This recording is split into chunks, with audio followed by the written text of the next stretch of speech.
За само 2,5 часа Советот на општина Кочани ги разгледа и ги усвои 20-тината точки од дневниот ред на 21-та редовна седница, на која само мал број од темите го задржаа вниманието на советниците и иницираа подолги дискусии.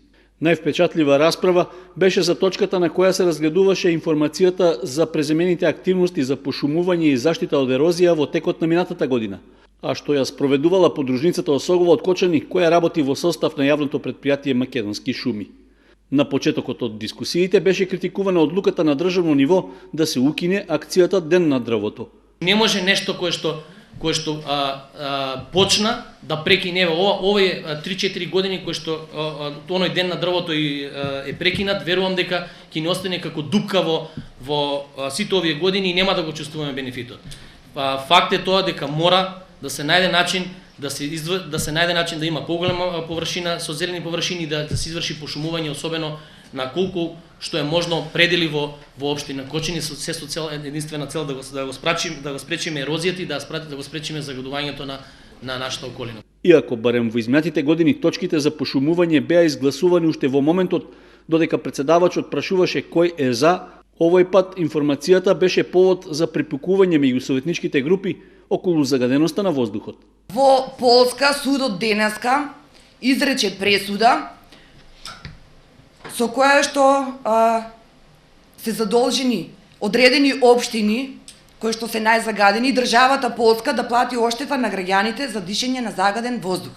Бидејќи како земја и оваа влада трчаме кон Европа, ова ќе биде факт и кај нас. Еве ги повикувам граѓаните кои се сметаат за оштетени со загадени од воздух, да пробаме, можеби тоа е не популарен метод, меѓутоа можеби судовите и кај нас ќе се одважат надпартиски, ќе делуваат и ќе донесат пресуди во полза на граѓаните. И понашо зборите за дали е најзагаден или не е најзагаден град, мислам дека не сте во право и мислам дека сакате да навлечете некои ваши ставови кои што не се коректни и мислам дека посебно пак како член на совет треба да се засрамите за она што изјавивте тука од оваа говорница, а тоа е сите граѓани да поднесат тужба против општината за да земат оштета бидејќи дишат загаден воздух. Дали вие чувствувате било каква општествена одговорност од позицијата која што ја носите? Вие сте изгубени. Вие сте тотално како опозиција изгубени.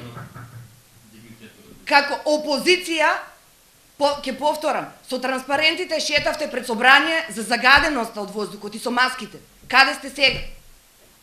Значи јас не се срамам. Не се срамам од мојот став што ги повикувам граѓаните. Зашто граѓаните во Полска се од поголема важност од овие во Македонија? Би сакал да ја искористам да го повикам представникот од Македонски шуми и на мојата ценета колешка да ја објасни што значи пошумување и ерозија. Значи што значат овие два термина? Пошумување и ерозија. Не прашам за загадување, само за овие два. Координаторот на советничката група од опозицијата повика дискусијата да се врати на темата на точката од дневниот ред. Да биде донесено заклучок од наша страна како советници, да биде вратен ден на пошумување во кој што на државно ниво, не од општинско ниво, државата пред се тука не е загадена само Кочани, Скопје и Тетово и Куманово, загадена е цела држава. Очигледно дека имаме проблеми.